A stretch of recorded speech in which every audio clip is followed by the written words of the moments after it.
Would you like to do the YouTuber voice intro? The YouTuber voice intro, my best Mr. Beast. Have you had what are they called? Feastables, Mr. Beastables? No, like Mr. Beast burgers. What's a Mr. Beastable? I think it's called Feastables. I've been hearing more and more about this because my cousin is just young enough that he's still getting like influenced by like YouTuber swag garbage food. Right. So like he's on that Prime bandwagon. Oh, he definitely has been like telling me like, oh, we gotta get some Mr. Beast burger. I was like, so every time I see it, I'm like, there's nothing but garbage in these ghost kitchens, and not like, not is like that what it is? The Feastable? It's like a ghost kitchen thing. I think so. I think it's all just like places that didn't get enough business, and then they just sell Mr. Beast burgers. And anyway, so do you want to be our Mr. Beast today? Do you want to be? I was gonna say Jimmy Wong. It's not Jimmy Wong. It's I think it's Jimmy something. Yeah. Jimmy Buffett. Yeah. Jimmy Buffett. That guy's dead. Is he? Oh, I think he died end of last year. Oh, the Margaritaville guy, right? Yeah. Yeah, he died very recently. But that was also his kind of. It's wild that he's saying Margaritaville and his name was not Jimmy Buffet. But you can't get margaritas at the buffet. That's why you don't want to go by Jimmy Buffet. All right, so hit us with your best Jimmy Buffett impression. Welcome to the Errata Sonata podcast. Wow, look at this. Jimmy Buffett himself in the flesh. That's me, Jimmy Buffet, they call me. All right, well, actually introduce yourself, Jimmy, then. Hi, I'm Julian. It's nice to be back. All right, and I'm Ian, the one actual host who showed up for the recording today. Yeah. We're going to have kind of a all over the place experience I'm planning because I didn't plan an actual topic, so I didn't either. So me and Julian are gonna hang out, and we'll see how that goes. I was honestly excited to be on with Noah, and he couldn't make it. Wait, have you never done it with Noah before? No, if I was on with Noah, I would have been on with every unique existing pairing of podcasters so far because you've been on every episode. Yes. So those don't count as episodes without you don't count as existing. Yes. Although I don't think it's actually accurate because there was one guest episode with Security Checkpoint. Oh, that's true. Yeah. I think that your view of this perfect this empire of podcasting is a little bit flawed. I have to go be on Security Checkpoint to be able to. Yeah, then you will have been with every unique pairing. I had an interesting experience today, or not today, this week. Because I went. It's wild. It's crazy. I host a podcast about the Digimon card game. Maybe you've heard of it. And for the first time in months, I went to a Digimon local. I don't believe that. Yeah. And you know what? So horny. Lady Devimon, Angelomon everywhere. Oh my God. But I don't know. I'm kind of getting back into the energy of maybe I need to go to locals again. I think I kind of miss competing after all this time of being like I'm an online only sucker. Right. But you don't miss the horny. Well, maybe that's what's selling me on it. I think that Hamilton was a very tepid scene. Okay, but you didn't go to Hamilton for this local. No, I went to I'm here in Mississauga. You know, I think it's fine. It's not my home address. I went to Untouchables. Untouchables, big shout outs to them. That's my home address. I live in Untouchable. Dude, you're an Untouchable? We can't introduce the caste system so late into this podcast. What do you think the levels are? Are you an ultimate? Are you a mega? Untouchable is below egg. I've always wondered why we don't have a level 1. It really frustrates me. Oh yeah, eggs are level 2. Well, Pokemon doesn't have level 1 either. Do they not? Do they have levels? Okay, I guess that makes sense. Or what do they do? Their evolution levels? No, they used to start at level 2 is the lowest wild Pokemon you can get. Okay. But I think oh my God, I should know this. Is it the card game or the video game you're saying? Video game. Okay. When you hatch an egg, it can be level 1. But you cannot catch level 1s. That's right. I do know that. And usually starters are level 5, right? So like your baseline is always like ignore those first couple. Those are garbage levels. Right. And a lot of times the level 1s are like the placeholders for egg moves. Mm-hmm. So or not egg moves, sorry. They're placeholders for level up moves. Like, you know, when you do like the move relearner, yeah, and then it shows you that list of moves your Pokemon used to know, and you're like, when the fuck did my They Charizard They know knew it at Fire level Blast? 1. It was an embryonic knowledge. It's Yes. like they've got that. What do they call it? The Dino DNA. You know? Exactly. So it's like your Rhyperior or whatever Okay. knew Spark, which is an electric move. It's a crazy move. Or your Tangrowth knew Water Gun, which Yeah. is a crazy move for a grass type to know, right? Okay. But it knew it at level 1 when you legally could not obtain it. So you have to go to the move relearner, and they're like, yeah, totally, your Tangrowth knows Water Gun. You just never had the opportunity to get it because it's an evolved Pokemon that you can't get at level 1. I feel like, listen, let's be real. Our audience is not going to care about this, but isn't there an issue with Pokemon where, like, you could learn moves in certain generations, but then they were locked out in future generations? So if you want, like, I'm going to use this as an example. I don't know if this is a good example. A Pikachu with Surf, you have to get it from a prior gen version and then bring it forward gen by gen by gen by gen. Yeah. The worst example of that, I think, is Blissey and Chansey. Okay. So they have really popular moves. Wish and I think it's like Wish and like Soft Boiled are like two very popular moves. Okay. So Wish is like a delayed heal and Soft Boiled is an instant heal. And you usually want to pair some of those moves with other status moves like Stealth Rocks. There's another one like Heal Bell, but there's like a combination of moves, and some of them are only available in an event in Generation 3. So I think if you want to put, if you want to put like Soft Boiled, or no, maybe it is Wish, but if you want to put one of them on your Chansey or Blissey, you have to like do a Gen 3 event to get it. When you say event, it's not like time locked, right? It's not like if you missed the window, you could never get it again. That's exactly what it is. No, it's not. It's that you had to do an event like at a truck, like at a Pokemon distribution truck in Gen 3. And now the only way to do it, well, it's really interesting actually, because now people actually set up dummy servers so that you can go back and connect to a lot of the old events. Yeah, because it's more or less probably just like a passcode that then just exactly unlocks it on your machine. That's exactly what it is that they just set up a server that you connect like your Wi-Fi to, and it's just like a certain, as long as you're connected to a certain server, it like distributes the event to you, right? As long as someone has the code, they can host a server for you to connect to and then inject that, like just the pass, like the check on your cartridge so you can go to the event. So now we're getting to some different sauce, because does Pokemon Company, punish that if you bring that to competition, a Pokemon with those inheritables or not inheritables, their moves? Well, in official competitions, you can only use Pokemon obtained in that generation because they play by VGC rules. Oh, so you can't actually import something from prior generations. Then what was that drama that happened like 6 months ago? People were using hacked Pokemon. Yeah. But it was still from that generation. Yeah, because it's VGC. So you like inherently the rules of the format are that you can only use Pokemon obtained in that region. Yeah. And then obviously like in that generation. Like it's not just from that generation, but it's like obtained in that generation of games. So that like every generation of games has a symbol on like the Pokemon status screen, like a star or whatever. It's insanity. It's lunacy that this has somehow worked. But this brings us actually to what I actually want to talk about today. Because I recently got 2 copies of a promo card, of a very good promo card called Saberdramon. It is a champion, purple, red, with retaliation, so death touch, and raid, so can swing into unsuspended. 2 very good abilities that normally are not allowed to go together. Because you essentially can turn a champion into a suicide bomber at any point in the game. Suicide bombers are champions if you think about it.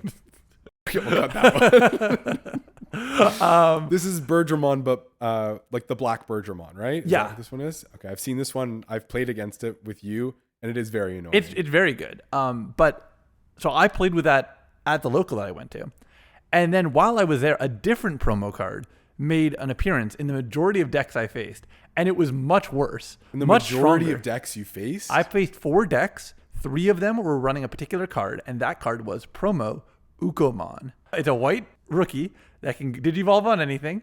When it comes out of raising, you gain a memory, you hatch another egg. It is wild. The aggro power that this white rookie is giving the game is unmatched. And we're about to get a second one, which also searches the top 3 cards of your deck. Yeah, I was wondering, when you said most of the decks you faced, I was like, wow, what color was popular at your local? Yes. But I should have assumed it was a white Ukomon. card, yeah. I should have assumed it was Ukomon specifically, because there were some really shitty blue decks you were trying, like blue rush decks that you were trying out that like were only usable because Well, Ukomon was in the deck. those were because of Ukomon, but it's also because a certain banned card was available, which is Bukomon, Yeah. which gave my rookies jamming. Yeah. So they were swinging in and not dying and said, okay, turn 2, would you like to answer my board or would you like to lose next turn? So I'm in a really weird state where I'm looking at these cards, and I mean, Bukomon, I was playing an Anubismon, which is limited to 1. For you, Sorry? the underdog. The underdog. And then I was facing Ukomons, which are promos, and I was using Saberdramons, which are promos, and I'm in an awkward state where I go, man, I kind of am expecting that Ukomon is going to be hit by bans at some point. But I don't know what the relationship between bans and promo cards needs to be, because we've hit everything else. We've really said, actually, I think we do have a promo ban, but we don't generally ban promos quickly. We've been willing to ban up to secret quickly, but never a promo quickly.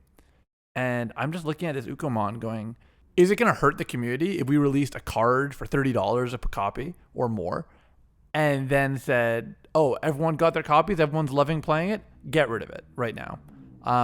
Because I complained at first about Apocalypse being pre-banned, but boy, if I had hunted out a playset of alt arts and then I heard about the ban, Would have felt worse. it would have felt a lot worse. So I'm just kind of going through a little bit of an arc right now where I don't know what I want bans to look like in our game. We're clearly using them. Bandai's, if anything, heavy on the ban tool list right now. But really, how much is Magic ban? That's where let's start there. Yeah, I was gonna bring that up. They don't ban that much, to be honest with you. Well, I know there's one of the companions is if you don't have more than one copy in your deck of each card. The Luris, I think it is. Yes, yeah, Luris. Because me and Jeremiah were talking earlier about whether it's good for these games to have cards that are auto includes in every deck. I mean, trainings are the prime example we come back to. I think Ukomon is what I'm looking at as like on the aggro end of the spectrum. Like, this is a card that if you're an aggro low to the ground deck, just toss 4 of them in there. And a lot of them, again, toss 8 of them in there. And Ukomon's, it's aggro, but it's also a lot of value. And that's why it's so amazing in aggro decks, is because it not only does it feed your aggro playstyle by bringing out extra breeding Digimon, but it also gives you value on top of it. So it gives you resources to continue your aggro. Yeah. That's crazy. No, it's an extremely, extremely potent card, I'll say. But yeah, I just am like going through a lot of emotions where I'm deck building again for the first time in a while for an actual tournament. Not just to play against one person or whatever one deck they bring and see it in a vacuum, but just to say, I'm going to face 4 or 5 decks tonight. They might have a general trend of what they like to play, but I'm just going to run a gauntlet. And next week I might build the same thing. I might build something new. I decide how powerful I want my decks to be.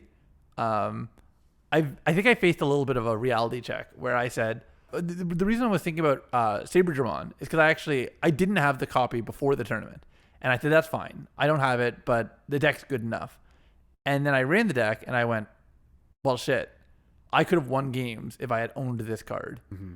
And I think going to a tournament as opposed to just playing with you on Tabletop Sim has made me very much go, the quality of my deck can't really be as much of a question anymore. Right. If I want to actually go to a local and perform well and not just, burn $8. Were you throwing Saberdramon in as a 1 of? As a 2 of. As a 2 of? Yeah. Yeah, I remember in the games that we played, well, obviously with purple, you're going to see it pretty often. You're going to be digging through a lot of your deck. And if it's a 2 of, you'll definitely see it. And it did matter in a lot of games. Like, obviously, Anubismon has the potential to just flood the board and kind of make it not really a question. But I think the Saberdramon is very important for trading up. I think that's a huge thing. When cards can trade up and purple reanimates so easily, it just presents a very, very difficult to get over board state. So I can definitely see why certain matchups you'd need the Saberdramon in it. Honestly, I didn't even know it was a promo, but yeah, it's a good promo. It's thankfully only about like $15 right now. So, I got my 2. Yeah. But I'm just looking forward at the whatever next line of promos and whatever next cards on. You know what it really is that I went in, I bought the longest receipt of cards I've ever purchased in my life, because I said to the store, I went in and I said, hey, what EX5 cards do you have? And they said, we have all of them. I said, sure, I'll take 4 of each. Oh my God. So they had like a receipt that was like half my height. Yeah. And they gave it to me and they folded it up. And they said, please don't bring it back or we'll have to process this. So I did that. That was step 1. I was like, okay, EX5 is covered. And then I said, okay, let me look through the vault and see what cards I'm missing from BT15. Covered those, check. What promo cards do I need? Covered those, check. Yeah. And now I just ordered 2 boxes of RB01, which you might remember us talking about a little, is the reprint set, which more than half the cards are reprints, but then a subset of those cards are extremely meta relevant rares. But because most of the cards are reprints, you'll buy a box and you might get like 1 or 2 of the rare that you're looking for. Right. So buying 2 boxes, I'm like, well, 2 new cards in these. I'd love to get 4 of every unique rare and below, but it just might not be in the cards because so much of it is just, loaded up with bulk and junk. So are you committing to fleshing out the collection, I guess? Well, I want to, because I remember for a long time, I was very clear, like at most 1 set behind, I was getting a play set of every card. Because I said, at some point, I will want to build this, so let me have that option. It's becoming harder. The game's getting more expensive. And the sets are there's less time between set releases now, right? Yeah, so not only is there less time, but sets are being combined. Yeah. We're in a really awkward spot where there's a meta going around where people are like, God, I hope my deck doesn't get buffed in BT17. Because if your deck gets buffed in BT17, it means that it will release at the same time as BT18 and you'll never get to play it. So it's like Diaboromon's going through Christmas. Like every set, there's more Diaboromon cards. BT17, there's even more of them. Hopefully BT18 has even more Diaboromon, or the BT17 cards will just never see the light of day. I guess what I'm asking is, I guess you went to go buy all the EX5 cards, I guess in the same vein that we were talking about, where you want your deck quality to be like at the top of the line now, and so you really feel like you need to have access to all those cards. I can't cut corners. At the end of the day, if I say I need this card in my deck, I can't be posting in the Discord, 20 minutes before the tournament, hey, does anyone have a copy that they could bring me? I need to be able to say, I've built it, I've tested it, I've thought it through, and I feel good about, what I'm producing. I don't know. I go back and forth because I've talked about how Digimon is only so competitive to me and card games are only so competitive to me. But at the same time, if the reason I lose is a decision I made, I feel a lot worse about that outcome than if I had just not cared at all in the first place. You mean a decision outside the game, like not? Well, like not putting a copy of a card in my deck, or not being willing to pay for a certain thing, or just any corner cutting measures. That being the reason I lose feels awful. Right. I think when we were building decks, because I remember there were a few sessions we had where we were actually deck building. Yeah. I think it was the same thing for me where I was like, okay, Dexmon goes in basically every deck that it applies to. I was like, I'll put in 4 of the Angemons or whatever it is. And I felt like once I actually got my hands on the cards, it was a little bit less realistic to include those in every deck, because I felt like what you're saying, where I felt like I had the need to cut corners to save a few bucks on certain cards. Yeah, right? the Angemons, you went really back and forth. I'm not sure if you even ever got your copies of Angemons. I have 1 copy right now. One copy, yeah. Yeah. And I think that's just kind of the nature of card games. I mean, I see a lot of people who are getting interested in Digimon right now for the first time, and I'm like, brother, that's rough. That's hard. And I'm sorry I say this, Julian, because I know you're kind of in that camp. Yeah. Just any late stage card game getting into it feels like you have such a burden of the past that I don't really know how to get around. I could not get into Yu-Gi-Oh today. Yeah. I'm interested in looking at the cards and talking about it in theory, but the idea of going out and treating Yu-Gi-Oh like how I do Digimon, where I want to get my play sets of everything and really have a complete collection, that can't happen. Magic, I can't do that either. Pokemon, I don't want to do it. I feel like for me right now, I think an idea that's been more appealing to me as the months have gone on, because we started building yellow vaccines. Yeah, we started building yellow vaccines quite a while ago now. I think it was a few months, it was halfway through 2023 basically. Yes. When we started to work on it. And I think an idea, I mean, like, I love all the cards I have, and I'm definitely going to play the decks that I have. But I think the idea that's become a little bit more appealing to me is like building Mastamon, being happy with the list, and running it until I want to play something else. Yeah. Because right now I kind of have like two half assembled decks that have some proxies. They don't have, like, I have my yellow vaccine that doesn't have Shine Gray right now, right? And it definitely feels suboptimal. And I have my Lilithmon deck that is like short one copy of Lilith and like has a few proxies for trainings and doesn't have a Dexmon, which it might need, right? At some point for sure. So I feel like right now I have a couple of decks that, like, I've spent about half the value of like what I'm going to have to spend on those decks. And I'm only missing a few cards, thankfully, but they are important ones. And they're also decks that I really, really enjoy, but I don't feel like I would be comfortable playing them in every matchup, at every tournament, like for the foreseeable future. And I think the deck right now that is giving me that feeling is Mastamon. So I think I do want to build that deck and kind of try to commit to that deck as long as I'm interested in it. It feels like you were really influenced by your time with Modern, because like I think that idea, it makes sense. It's definitely cool and interesting, but I think it is reliant in part on a deck continuing to be relevant as, you know, new cards release. I think that you know, a format that's largely its power base is built in cards that already exist makes that a lot easier to sort of maintain one deck until you don't feel comfortable with it. And you're absolutely right. That is exactly, I was just thinking about that, where that is kind of how I see Digimon, where it's a modern format because there's no standard rotation. Yeah. And so cards will be legal, hopefully, or for the foreseeable future. And so I kind of treated it exactly like that, or that's how I view it right now, where I want to play a deck and kind of ride it through the highs and lows. And I get that like power creep is a thing, but you're right that modern power creep is not as relevant, because I think a lot of Magic sets actually like go, like the wave of power is like definitely up and down in Magic sets, but Digimon, it kind of feels like it's a little bit more of like a very slow increase over time. And the power creep is like every set does feel like similar power level, but just a little bit up from the last one. So I think that is how I'm viewing Digimon right now, for better or for worse. And I know Mastamon like just got some support. It's going to continue to get some support for the next little bit. And I think that's kind of why I'm gravitating towards it right now. Yeah, you can see a future with it. Like, yeah. But yeah, I think you're right that I do kind of view it in that way, where I would hope that even if Mastamon turns out to be not meta relevant, I would hope that I would still enjoy it, because I do enjoy the deck for what it is and not because it's good or whatever. And we don't even know how good it is in the meta because that new ace isn't even released yet, right? No, we haven't. At least in North America, we have not tested it all. Yeah. I would imagine that Japanese players, if it's out there, they've played it, or if it's not out, they're probably play testing it because it's a lot closer for them. Right.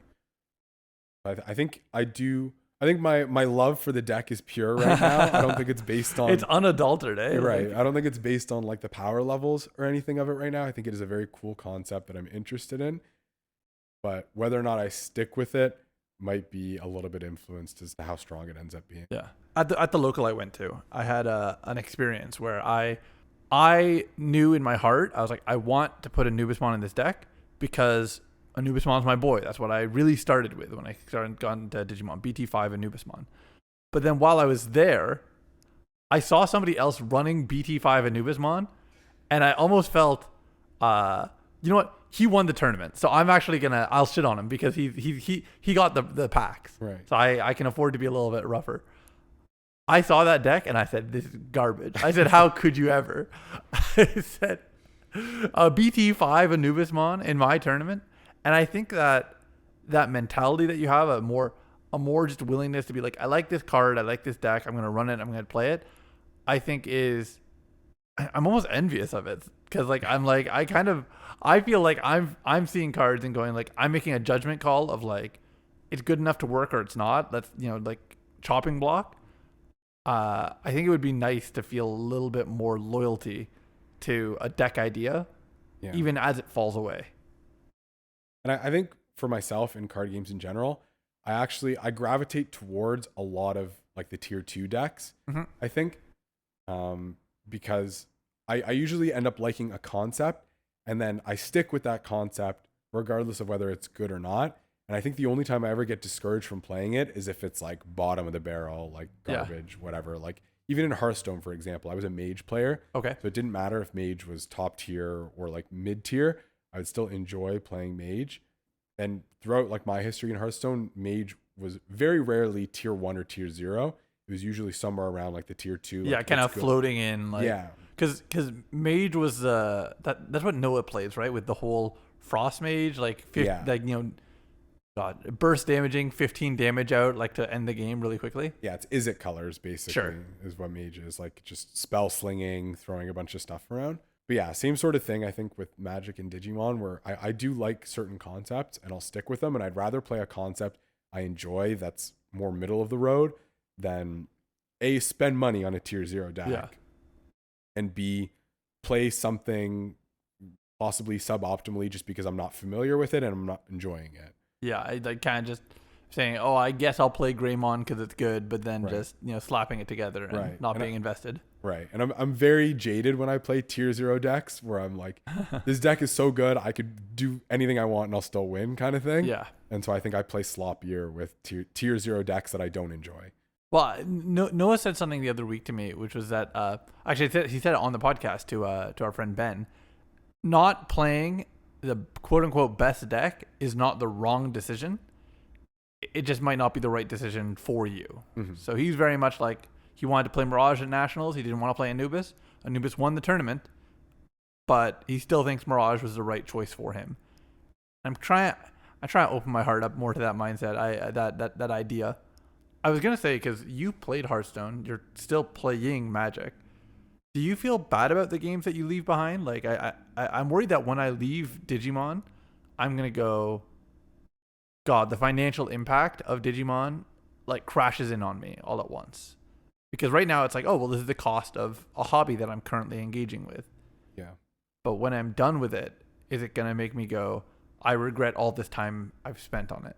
Yeah. Hearthstone, I was very lucky. I was a pretty consistent low spender. Mm-hmm. I think over the course, I think I played Hearthstone from like 2014, and I would say I didn't stop until about 2018, and I spent like $200 total. Oh yeah, 4 years, and I spent like I think I would buy like $50 like a pack thing like a year, right?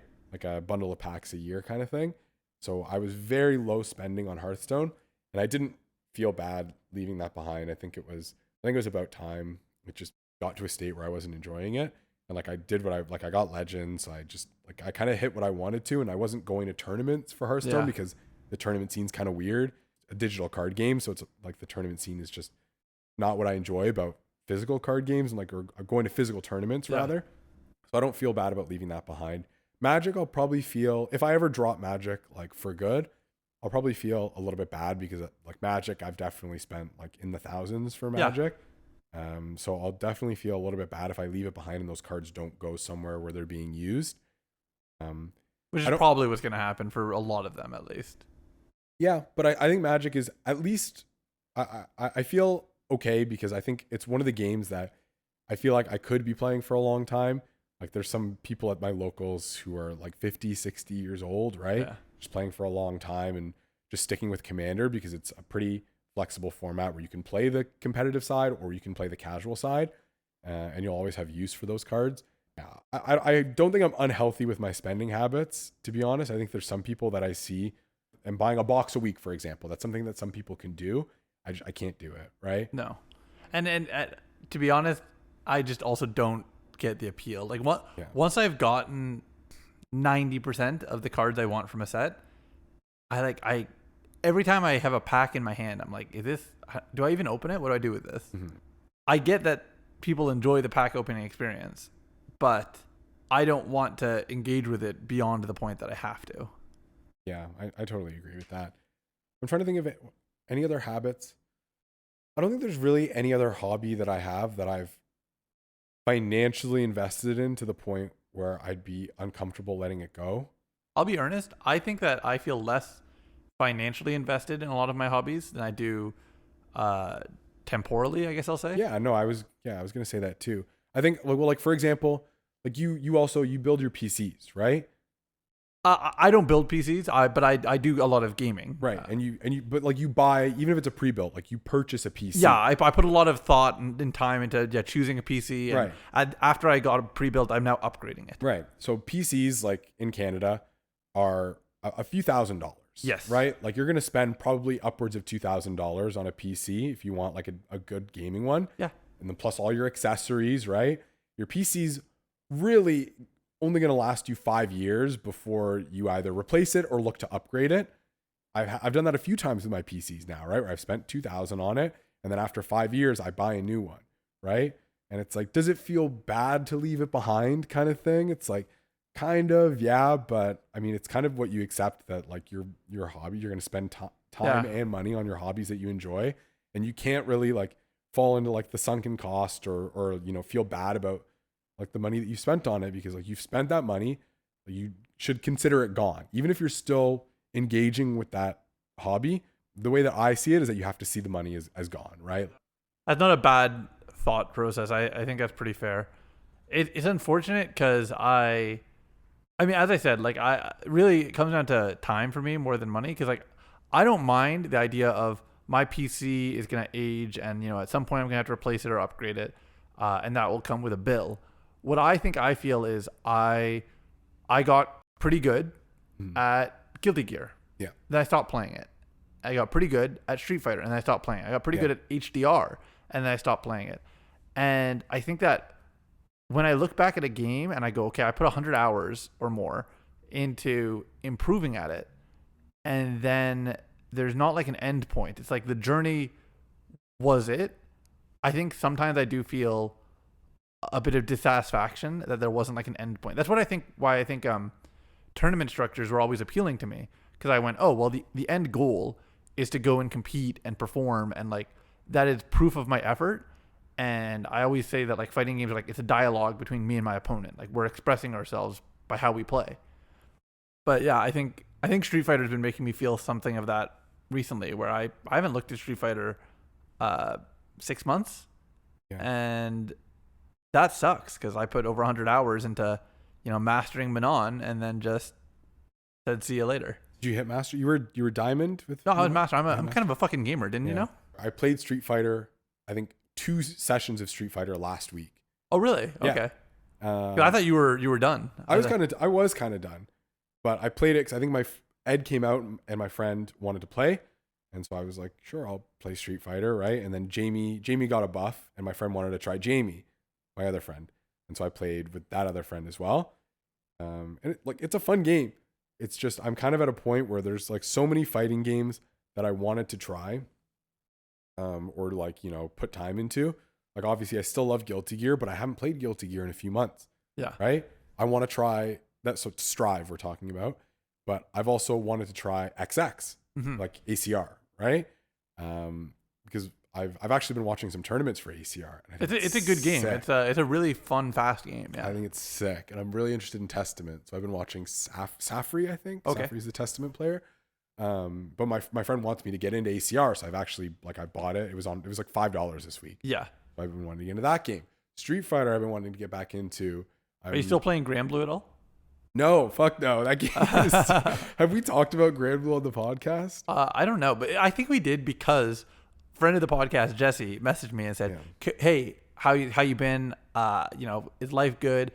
We should play Grand Blue sometime. And then I didn't reply because I didn't want to play Grand Blue. I love you, Jesse, but I did not want to play Grand Blue. Grand Blue is, I think, the game that I'm willing to play as, it relates to me as like casual Smash, right? Yeah. My friends are like, let's play Smash 4 or let's play Unmodded Brawl or Ultimate. Yeah. I'm like, sure. That's the feeling that I have with Grand Blue, where it's like, I think there's so many competitive flaws to that game that I'm willing to overlook it when I play for fun, but I think I would have a miserable time trying to improve and get good at that game. Yeah. And I think we've just to lightly touch on it, just to make sure we've talked about this. I think I've told you that I think the cast is so homogenized to a point where I'm not surprised 90% or not 90%. I'm not surprised a quarter of the people in Masters for that game or whatever are the puppet girl. Play the puppet character. Yeah. Because even though every character is so similar, there's no point in playing Percival when Siegfried is the same character, But except better. with slightly different or slightly better options, right? Yeah. Why would I play the character that's identical but has a 2-step game plan? Like it doesn't make any sense. No, it doesn't make any sense at all. I think that happens a lot where like games will have like, if I break the games down to here, let's swing for the fences for a second. Okay. I so strongly believe with the Marvel versus Capcom Infinite quote, which is characters are functions. Yeah. Characters are just like, what I put into them, what they're able to do. If I have two different characters who have like a float with no land lag and very similar aerials and very similar frame data, if one of them is named Peach and one of them is named Daisy, I don't give a shit. Yeah. Like it makes no difference to me. Mm-hmm. And I think in fighting games, when you have that approach and when you have that approach from a competitive mindset, you then just say, all right, let's pare down into like the most basic form of these characters. And that's how we often get tier lists where a lot of games are saying, hey, we've got 5 characters at the top that control everything. And then you say, well, what about this aggro character? And he's like, well, he's worse than the best character in the meta. Right. So let's just ignore him. Right. I think it's hard to create those differences in kind in a lot of games, Yeah. especially if you're going the Grand Blue route, Yes. where you go, well, we want it to be simplified. No push blocking, no air blocking, no degenerate mix-ups, just honest anime girls playing footsies. Except if you're 6. That guy is illegal. That was so That's crazy. wild. I know his I don't know why his record was designed like that. His Rekka and his invincible. His jump, his leap. Yeah, that one as well. But like also the full screen invincible approach plus on block tool. Yes, That's a pretty good one for like 25 meter. If you hit someone, it refunds 25 meter. Yeah. If you hit someone. It's pretty good. But yeah, I think it's something that I think Strive does well, where even like the low tier characters have reasons to play them, right?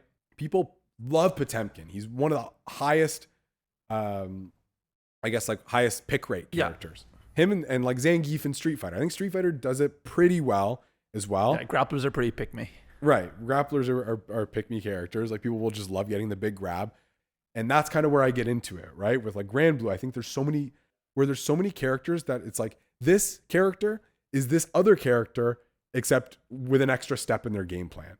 Or like their DP is just worse, right? I'm seeing a lot of why and how you're expressing like you want to be like, hey, let's pick up Mastemon and I'll play it. Yes. Even if other things appear that might do it better. Unique. She's just a unique experience that I want to engage with because I like the mechanics. I don't care if it's good or not. I think it's interesting and I want to explore that mechanic to its limit. I don't care if it's not in my best interest to win a tournament, right? Mm-hmm.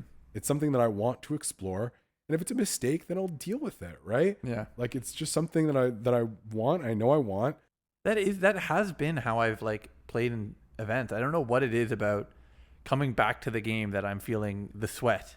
I think you hit the nail on the head earlier, where it's just not the way you engage with your hobbies. I think that's your fatal flaw. If I can psychoanalyze as a human, you, as a man, as a hobbyist. Okay. I think is that you try and measure a lot of your hobbies. I think. Okay. Is like even when we were talking about Trails earlier. Yeah. So like, Trails is a JRPG franchise I've been playing for the past 6 months. Right. And you said when this is over, I'm going to be left with nothing. I'm going to be a shell of a man. This has been everything I've been working towards for 6 months. Yeah. And when it's over, I don't know what to do with myself. Right. And you said you're exploring to look for something to fill the time. Yeah. Right. The next thing to work towards. I think that's perfectly fine as a person to always be working towards something and to be filling your time with something like quote unquote meaningful or like whatever it is. I just think you are going to get stressed. Your anxiety comes from the fact that thing has to be measurable, right? You're saying like Trails, like I'm going to complete these games. They're going to be done and I'm going to get through them, whatever the internal. It's like an Xbox box. Live achievement. Right. Like, yeah. Right. And it's not enough like for you to enjoy the game.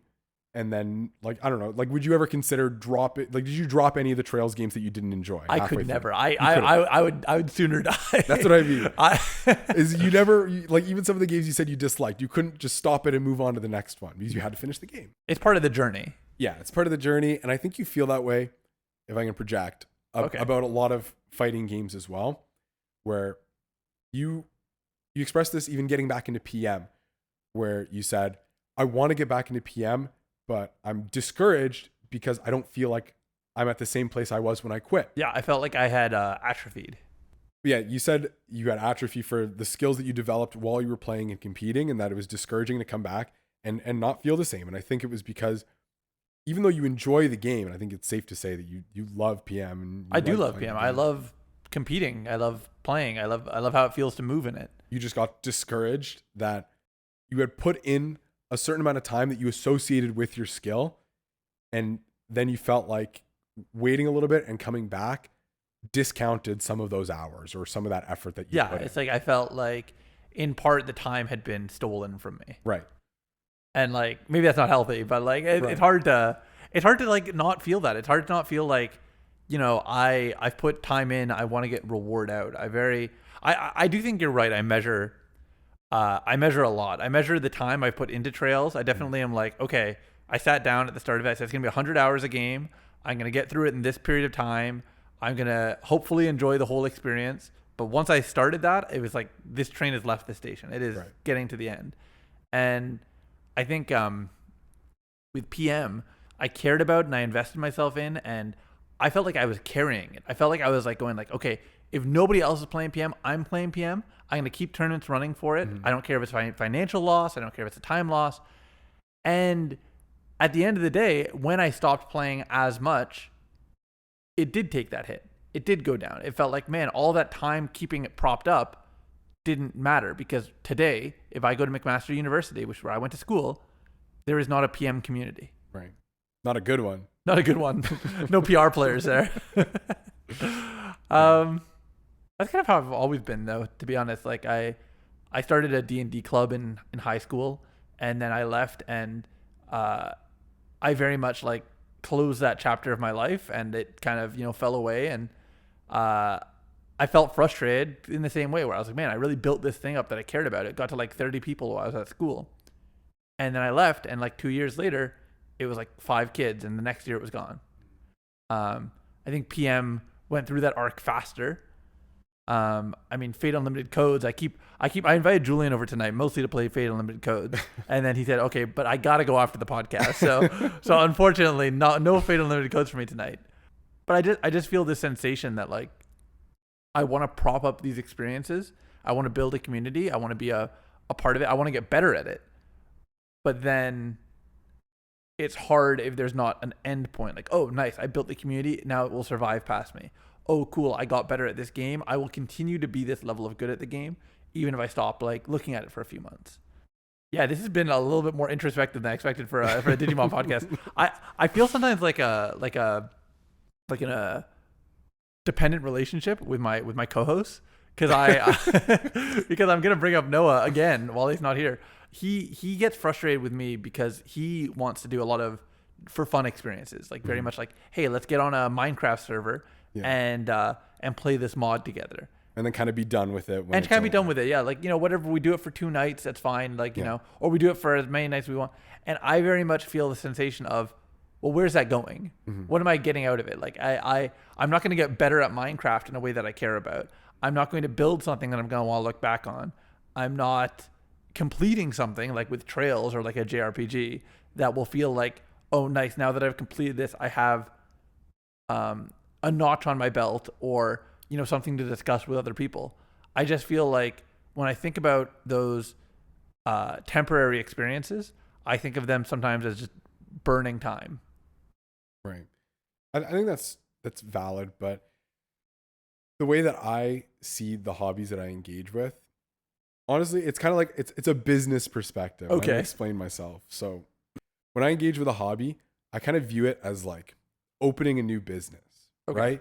Like you start a new shop, you start a bakery, right? My hobby is playing Guilty Gear. I've opened a bakery. I'm going to put some time into that. I own this business. I'm going to put some time into it. I'm going to see where it goes. I'm playing the game. I'm developing my skills. I'm selling my croissants, you know. But at the end of the day, I guess the business that I built up, I'm going to get paid a salary from that business, regardless of whether the business does well or not. Yeah. Right? The skills that I'm building up that build that business or that hobby are going to be irrelevant, because I'm making sure that the thing I'm scraping off the top for myself, the thing that I'm taking away from it, is my personal enjoyment, my personal sense of like, am I getting from this what I want to get out of it? Am I exploring what I want to do in the future with this hobby? Am I content with how I'm engaging with this? Am I being healthy about it? And there's things that I'm taking that are going to be independent of where that hobby goes. If that hobby crashes and burns and gets investigated for tax fraud, I don't care, right? Like, I mean, you definitely will, considering you started with, I don't care if the business makes money, I'm getting a salary right. as the business owner. So you'll definitely get investigated for tax fraud. But that's kind of how I see it, right? Like, you can be like the CEO of the company and you have to kind of be, you know, at peace with the fact that it might not work out, and you have to focus on what you're getting out of it for the time that you have with that experience and with that hobby. And it doesn't always have to be the next Amazon. It doesn't always have to be the next big thing that's going to consume your life and be your biggest success. It doesn't always have to be that. And I think you specifically like to, I'm not saying you do that for all of your hobbies, but I'm saying that you like to do that before you commit to a hobby. You like to know whether it's going somewhere or not. Yeah. Before you commit to a hobby. I think that's fair and accurate. I definitely, yesterday I was supposed to go to an HDR tournament, and part of the reason I didn't go is the mindset of, I went to a Digimon tournament on Thursday and I had a great time. And then it came to the HDR tournament on Friday and I went, where's this going? Yeah. And so I just, I turned on my flop master mode and I just said, I'm not feeling it. Yeah. It makes sense with your personality, I think, where, like what I was just saying, you kind of get a sense of, you need to feel grounded and secure in something before you commit to it, which is fine. It's how you are as a person. But I feel like with your hobbies, you don't have to be that strict about them. I'll be introspective in a way that, already this is such a weird episode of a Digimon podcast, but I'll be introspective in a way that I wasn't intending. I think that, and the guys know that I went through major heart surgery when I was 15. Right. My aorta burst and I almost died. And it kind of was a big mess, and it was like a year of recovery. And it's kind of affected my life ever since then. And I think ever since then, I have had that sort of, that itch, that need to value my time in a way where I go, if I'm gone tomorrow, will I be satisfied with what I did today? Yeah. And I think it nags at me a lot. Yeah, I think that makes a lot of sense. And yeah, I wasn't going to bring it up and like project and be like, I think this is why you feel that way. But saying that, it's definitely something that, like a question that I asked while we were talking about this, like, could that have been it? And I think that makes sense. So it's good to hear you say that. It's more about your perspective on how you view what you're getting out of things. And so if you can hypothetically become a person that's okay with just enjoying things and viewing your enjoyment at the time as your reward for engaging with a hobby, if you can become that person, do you think you'd be more willing to engage with hobbies that aren't going anywhere? Probably. I think in large part, I want to become that person. I do, because I see it as, yeah, let's have fun today. And then tomorrow I'll find something new to have fun. And I mean, it goes everywhere. Like if I go to a tournament, I went 2-2 at that tournament that I've referred to. And I definitely felt part of the reason why I'm feeling this need to compete more and, you know, buckle down and build real decks and not just fun decks is I was like, I don't like that I lost. I don't like that I lost, and I felt like I'm the reason I lost. And so I wish I could have just gone and just had fun. You know what's crazy is I had a really nice experience. I met a listener of our podcast. So like for what it's worth, shout outs to Fred, really nice guy, plays Heavy Leomon. And I sat and I played with him, and we had a really good time. And this is going to be so awkward because I'm going to see him next week. So he's going to, but like I sat with him and I played with him and we had a nice chat. And I feel like one of my main takeaways was that I lost the friendly we played. And I'm like, why do I care? Why did that like enter my mind?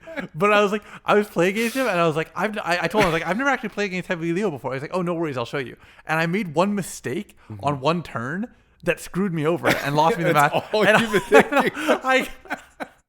I couldn't pick this guy out of a crowd, but I know the mistake I made because when I went into blue Minervamon, I didn't trash a Minervamon from hand. And it's hard. I don't know. It's hard to not like have that that nagging sensation in the back of my head. Yeah. No, it's definitely something that a lot of people struggle with, I feel like. I mean, I think a big part of it is going to be being okay with being bad, as weird as that sounds. I think specifically with you, I think you love to improve at things, which is great. But I do think you measure your success in a hobby with like how much you improve at it.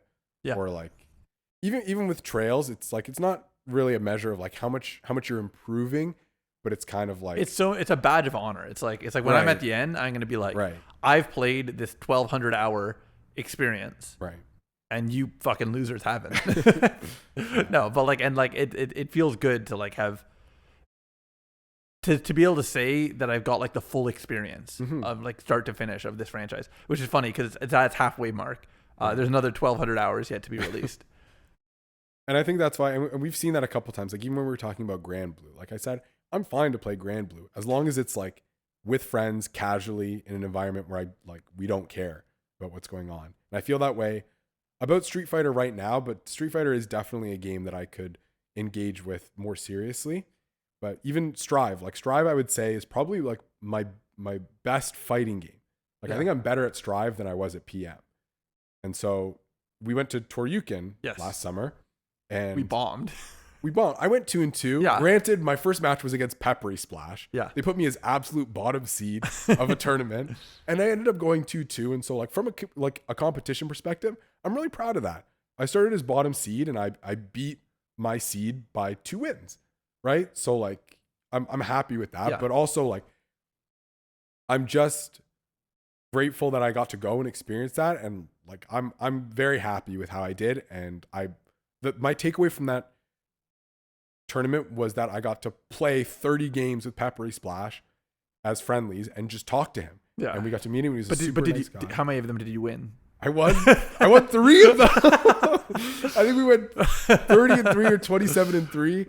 At some point the set was it was 2-1 at some point. And I was like, damn, I took one of the first 3, but obviously it was friendlies. And in our bracket match, I took the first round, which is more rounds than the other grand finalists took off. I feel like that's very like what do we call it? Transitive. Yeah, I could have been second. Therefore, I could have been in grand finals and done better than the grand finalist. No. Yeah, it was literally his first match of the day, and he's definitely the type of player who spends his first round feeling people out. Mm-hmm. He's definitely one of those players. But anyway, not even what we're talking about. But I really enjoyed that tournament because, first of all, I got to go with you. Yeah. I got to go meet Peppery Splash. I had a really good experience. Playing Sailor Moon S was another amazing takeaway. That was a very fun, that was so fun. Playing it on stream, and like I rewatch the stream sometimes, and like when I hit that super, I turn around and I look at you because you had taught me the super like 10 minutes before. I was like, you gotta know it, dude. It's so sick, and I thought that was so fun. Like I bombed out of Sailor Moon S, didn't win a set, but like it was amazing. I had such a good time, and it was just like from a competition standpoint, I did terribly, but it was just a lot of fun, and I would love to do it again. And I don't know, that's just kind of how I engage with that hobby. And I think I used to have a very similar mindset to you. I used to be very, very competitive in everything that had the capacity. And I think I'm a lot happier for it now that I'm competitive in the things that I enjoy and sit down to engage with in a competitive mindset. But the things that I want to be casual about, I'm able to be casual about. I mean, it sounds better. I'm not going to like... I'm not going to sugarcoat it. I'm not going to sugarcoat it. Down, forward. Hey, I just think that it's a better mentality. It's a better way to be. I think it's actually one of the things that I think is great about the Digimon community is that there are a lot of people who are able to have that mindset. They go, oh, I love Digimon. I have nostalgia for it. I'm just here to have a good time. And they get what they want out of it. I think I want to transition into being, maybe not that all the time, but being able to be that for some things and not measure my wins and losses as much, not feel like I'm wasting time and if I'm not improving, not feel the burden of my past hobbies and activities. Like I like we're just talking about fun stuff, but like I mentioned to you, I used to be really into creative writing. I feel bad that I'm bad at that now. I used to sing. I used to be in a choir for 7 years. I was singing, and I reasonably don't do any singing now. It's hard to just count up the things that I've stopped doing and feel like they're all L's rather than, you know, things that were W's for as long as I was doing them. This podcast is going down a road. We're getting into like white male influencer category. You got to turn all your L's into W's, dude. Dude, a W is just 2 L's in a mirror. If you're engaging with any of your hobbies in a casual manner, you're an L, dude. I think we should switch gears for a little bit because I can't have Noah and Jeremiah listening back to this podcast and going, what the fuck happened? Why are you talking about Ian's fighting game journey and health problems? Oh my God. I do, I mean, you mentioned Toryukin and that was a great event. I do think that it will be a great experience if you got the chance to go to like one of these big Digimon events. Like we started this podcast by talking about our Gen Con trip, me, Noah and Jeremiah. And I think that was one of the times I just truly and earnestly had fun with Digimon. And I was like not as invested in my performance. I was invested in the trip. If something comes up, I do kind of want to get the chance to be like, hey, Jeremiah, Noah, Julian, let's see if we can make this work and do a road trip. Yeah, I would absolutely be interested in that. I think, so I've been talking about the reason why I haven't spent the bulk of money on Digimon right now is because I'm financially tied up in renovations right now, but I am almost done with those. And I think my budget is freeing up very quickly. So I think I want to commit to finishing my Digimon decks. I'll finish my Yellow Vaccine. I'll finish my Lilith. And I think I'm going to buy a full Mastamon list. And I think those are going to be my 3 decks that I'd be willing to bring to locals. And if we ever go to an event, I think I'd be willing to bring those. But yeah, once I have my complete decks, I absolutely would love to start going to events and just seeing what we can find, because I think that there's just something great about it, and something that I probably the last 6 months felt like I was missing by not going to locals. Do you feel anxiety for the first time you go to a tournament or enter a scene? I don't feel anxiety. I feel I do get an elevated sense. I think it's just it's nerves, but it's not anxiety. It's just nerves for competing.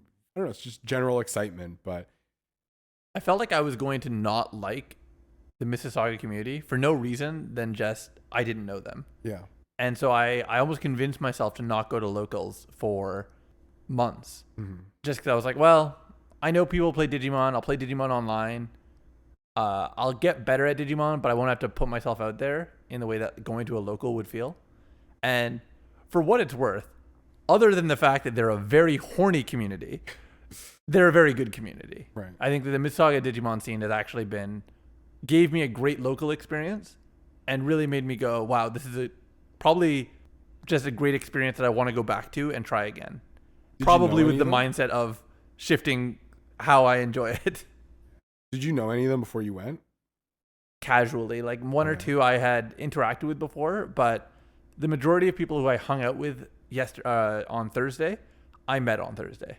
Oh, it's hard. I mean, it's putting yourself out there, but I think it's good to do. I think it's something that I want to do more of, just stepping out of my comfort zone. Yeah. And just trying to have a fun experience. Yeah, I did that with Magic as well, where I was only playing with my friends in a small circle, and then we decided we're let's just go to a local and play Commander with some people we've never met before, kind of thing, right? And I ended up meeting a lot of good people that I stayed friends with, and kind of weed out who you're interested in playing with and who you're and who's fucking cringe. Who's cringe. Or I was gonna say, it's good that you recognize that. Meeting Fred was his name? Yeah, Fred. Meeting Fred was probably the best takeaway from that night, and that you want that to be your takeaway. Yes, I do want having met Fred and having a good experience, especially with the idea that somebody who listens to our little podcast where I spend an hour talking about my fighting game history, that's somebody who I want to enjoy, and I don't want my takeaway to be I went 2-2. I don't want my takeaway to be that somebody who played a deck very similar to mine won when I lost. I don't want my takeaway to be I did something wrong, and that's why my night didn't go the way I expected it to go. I think that applies even if you're engaging with Digimon competitively, which you've expressed that you want to do a little bit more. I think those aren't good takeaways, even if you're viewing the game from a competitive mindset. It's not good to harp on, your result or what other people were doing or, the mistakes that you made in a match. It's obviously good to identify them if you're being competitive, identify your mistakes and improve on them. But I mean, obviously harping on stuff. I need to have a level of separation. And I'm working at finding that balance right now. So I'm hoping it'll even out. You want more locals? I think will help with that. Yeah. I think you've been out of it for a little while. I'm old, dude. I'm a Digimon boomer. I'm literally sitting here. I'm talking about BT5 and Anubismon and saying like how much I love them, dude. That's 10 sets ago. That's 10 sets ago. Ignoring half sets and promos. I don't even know what old Anubismon is. Gives everything that comes out of Trash Rush. Oh yeah, okay. Yeah, he's annoying. Yeah, he's not very good, but he's a gamer. All right. What I was actually gonna say was I think that we're gonna probably call it there actually. Yeah. Because this has been a tangent line of an episode, but I mean, we set out with the mindset that we were just gonna hang out, and I think that we definitely got an hour of us talking as if the mics weren't here, and having no care for the audience or our fellow co-hosts who will have to listen back to this. For what it's worth, shout outs again to Fred. Shout outs again to Untouchables. Shout outs again to Noah and Jeremiah. This is what happens if you don't show up to the recording. And shout out to Julia, who didn't drop her plate the entire time. Shout outs to Julia. She actually stayed quiet the whole episode. Nothing got tripped over. We're cooking. All right. Thanks for listening, everyone. You can always email us at erratasonatapodcast@gmail.com, or you can follow us on Twitter at erratasonata. Julian, thank you for showing up again with the Hail Mary from downtown. No problem. I wasn't downtown. No, you're not downtown. But hopefully next week we'll have the full cast recording, and then sometime in the future you'll get your dream experience, your dream rotation, and have you, me, and Noah, and we'll kick Jeremiah off. Or Jeremiah, Noah, and not you. I can be the first one to be in a new unique combination. Yeah. I guess that's fair. All right. Thank you for listening, everyone. We're testing out new sign-offs, eh? Okay. This is your give me opportunity. A new sign-off to test. No, that's what I'm saying. This is your opportunity to step up to the mic, and every week is something new. So you're testing my improv skills now. Night Guys is banned. Night Guys was banned from modern society for offensive behavior. So I have to come up with a completely new outro or a completely new sign-off here. Errata Sayonara. Errata sayonara. All right. Errata sayonara, everyone.